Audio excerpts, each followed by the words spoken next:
तो श्रोताओं, आज की कथा भगवान शिव माता पार्वती को हिमालय पर्वत पर सुना रहे हैं।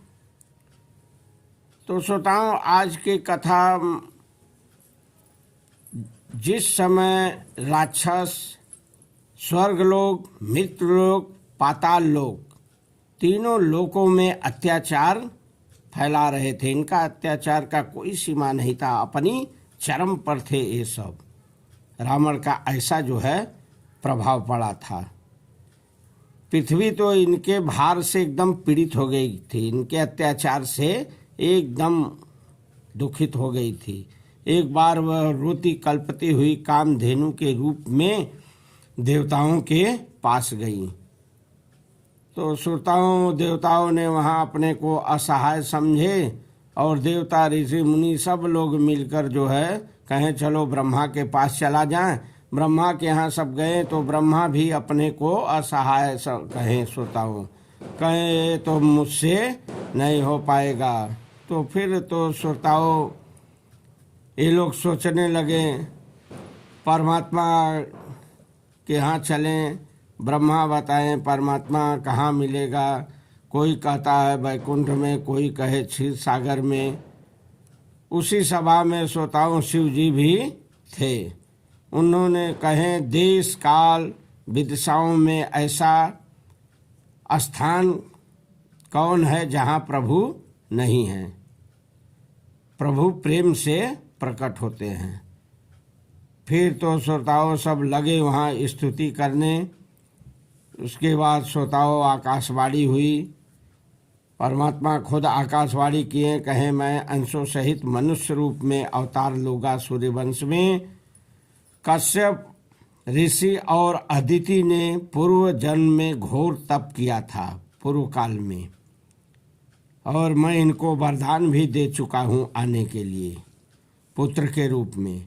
और ये दोनों ही इस समय राजा दशरथ और कैकेयी के रूप में अयोध्या में प्रकट हुए हैं। और नारद के वचन को भी मैं वहाँ आकर सत्य करूँगा, पूरी परम शक्ति सहित अवतार लूँगा।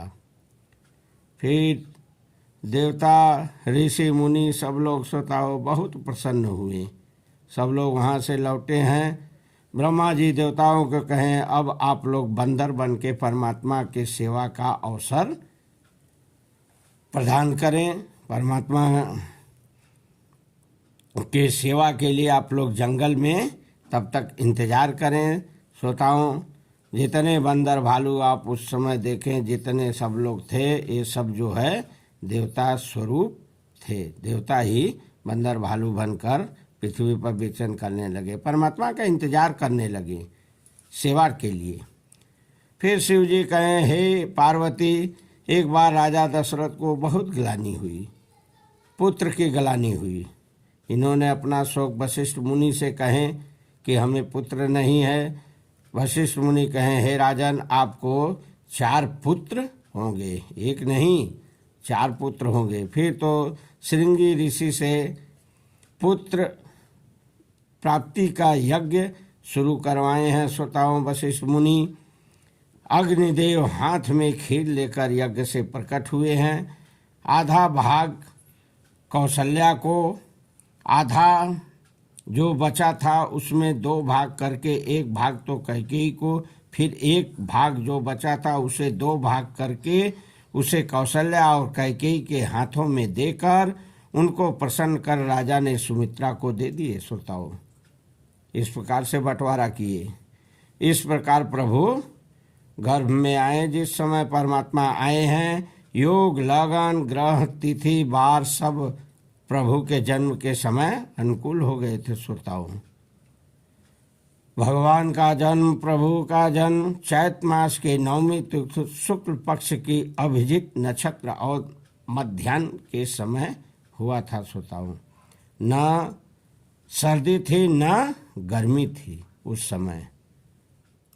शीतल मंद सुगंध त्रिविध बयार बहने लगी। श्रोताओं, अरे और तो और श्रोताओं सुनिए, पर्वत जितने थे सब जो है रत्नमय हो गए। पूरा सोने चांदी हीरे जवाहरात बन गए सब। नदियों में श्रोताओं पानी की जगह अमृत की धारा बहने लगी।